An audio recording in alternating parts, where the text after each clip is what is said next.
Douglas, you tackled Emma, and you directed it. I did. What drove you to say, I love this book? Well, it was the first Jane Austen novel I'd read, so when I was reading it, I just took it on face value as being a sort of light, romantic, and slightly frivolous piece of writing at the beginning. And then there's this extraordinary scene in the middle of the book where Emma is at a picnic with her friends, and she makes a joke at the expense of a spinster in the town. And being Emma, she thinks she's phrasing it so cleverly that everyone else will get it, but it won't hurt the spinster's feelings. And of course, it deeply wounds the spinster. And it's a terrible moment because she's hurt this person who is beneath her socially, so it's an unforgivable mistake just on those grounds alone, because she should never treat someone who's technically beneath her in that way. So she has made fun of her at this picnic. And everyone knows it, and everyone condemns her, not verbally, but they disapprove of her having done this.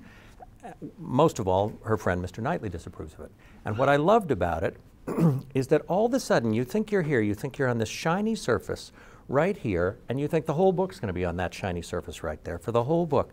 And all of a sudden you find out there is a depth of feeling that for which you had not been prepared in just the right way, meaning it's the most wonderful surprise, and you think, oh my God, this is about so much more than I ever thought. And as a person who has more than once made the mistake of saying the wrong thing in a way that I thought was so smart and clever, and then it turns out to be not so smart and not so clever, and it ends up hurting someone's feeling, I thought how beautifully Austen captured that mistake, and also the desire to correct the mistake. You know, if you've ever hurt someone's feelings inadvertently, you feel sick about it. And that's the moment I thought, I love this book. I love this book.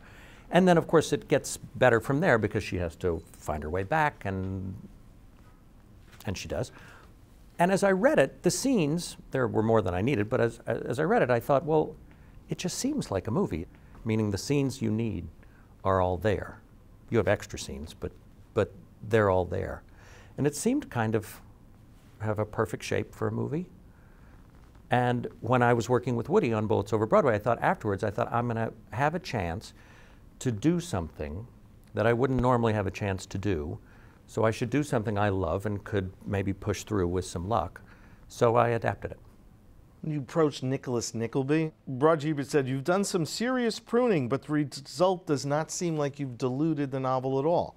How does a writer do that with such a big book? In Nicholas Nickleby, which was an early novel of Dickens, it's a less great novel than his great novels. And in some ways, because it's an early novels, his early novels were quite peripatetic. The stories wandered around a lot and went in and out of people, and even though it's called Nicholas Nickleby, you can go 40 pages without seeing Nicholas Nickleby in the story. You get the sister, you get the uncle, you get the mother, you get a lot of people. Not only that, but because of the storytelling style he was using, there's a passage early in the book where he sets off for Dotheboys Hall, where he's going to work. And they stop overnight because it's a 2 or 3 day trip. They stop overnight at an inn, and they meet someone at this inn, and the guy says, I've got an amazing story to tell you. And the guy tells the story, and it's like a 15-page story. And it's a very interesting story, and you're thinking, I can't wait to see how this is going to fit into the whole story. And you get to the end of the chapter, they leave the inn, you never see that guy again. The story has nothing to do with the rest of the book. It's just a good story, but it's a 15-page good story. I decided early on that if I just followed Nicholas and his journey, I could tell it. I mean, it's very long, but the essential elements of the story, which were his relationship to Smike and his sister and the woman he falls in love with, the theater troupe he gets involved with, that followed a clean line. And all the other things, which were painful to lose because they were charming and funny and sometimes touching, they really were to the side. So that's what made it easy. I say easy, but it's what made it possible. Have you ever been given a book where you go, I don't like the book and I don't think I want to adapt this? Not quite like that, but after I had made Emma, someone wanted to make Vanity Fair. This was before Mira made it. And they said, but we want to modernize it. And I hadn't read it, so I thought, well, let's see. And so I start reading it, you know, and it's utterly delightful, and it's quite satiric, and it's completely interesting. But it is set in the time of the Napoleonic Wars. And when they said modernize, they didn't mean to another nearby war, to the Napoleonic Wars. They meant right till now. Right. And so I'm reading, and they're getting more and more into the Napoleonic Wars, and people are being sent to the front, and characters are being killed, and I kept thinking, how's this going to work? And so I just stopped, and I thought, I need some clarification. So I called the woman from the studio, and I said, I'm loving the book. I'm just loving it. I just have one question. You say you want to modernize it. Do you mean now, modern? Modern right now, like right after we finish talking now? And she said, oh, yeah.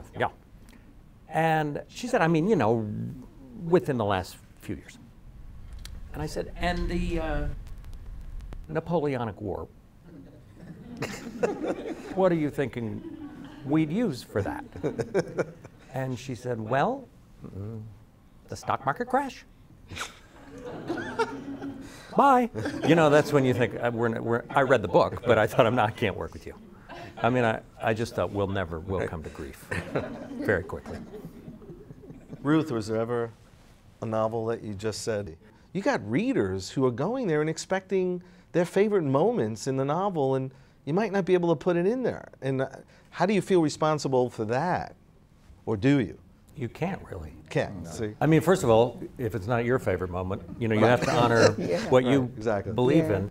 You know, you spend a long time, or I do, it takes me a long time to break the novel apart and really understand what I'm changing and make the changes you have to. And I mean, my policy is, if it's already typed and it works, you know, I'm not trying to get myself in ahead of the author. I'd love to use as much as whatever works, you know. Sure. But then, because you're reducing it and changing it, everything can't fit the same way. So you have to invent and you have to think of new things. And at a certain point, you have to forget what you had to know so well at the beginning. Because at a certain point, you kind of push the other things out to make sure that what you have works as its own piece. When you were adapting Emma, were you thinking of a star? No? No, I think you always have to think of, I think your best chance of getting someone good is to think of the character. Yes. To make the character as interesting as possible. That's why you're drawn to the story. I mean, you know, it's always because they're good characters. So I was just always thinking, how do I get Austen's voice or Dickens' voice and represent that person in a way that'll be real and persuasive to people? Academic world says focus on three things: character, locations, and time. Do you guys think about that? No, I didn't know the academic thing, so and I didn't think of do research. So. I never think of those things, but of course you think of you know, who's essential and who's not, because in a novel you can take the time to develop people that in your 2 hours or 2 hours and 15 minutes it's harder. So you really need to make some choices. I will say a challenge I found when I was adapting Emma, as opposed to Dickens, which is very, very specific about action and things that are happening. Often there would be wonderful conversations between the characters in the book, and they were not particularly placed in any specific, you know, she saw Mr. Knightley, she saw Harriet, they did, and there was never much in the way of action. Now, these may have not been particularly active people, but in translating it, I had to think of something they'd be doing so that they weren't just sitting and talking to each other. Right. And I hadn't really thought of it as I was reading it, because the dialogue was very winning and the events were involving, but when I actually broke it down and started to think, you think, where are you? And it's just sort of happening and they're talking, and so that is a challenge, because you do want, you know, to think, what are the pictures behind everything else? Where are they, and are there places they could be that will inform the action or enhance the action in some way?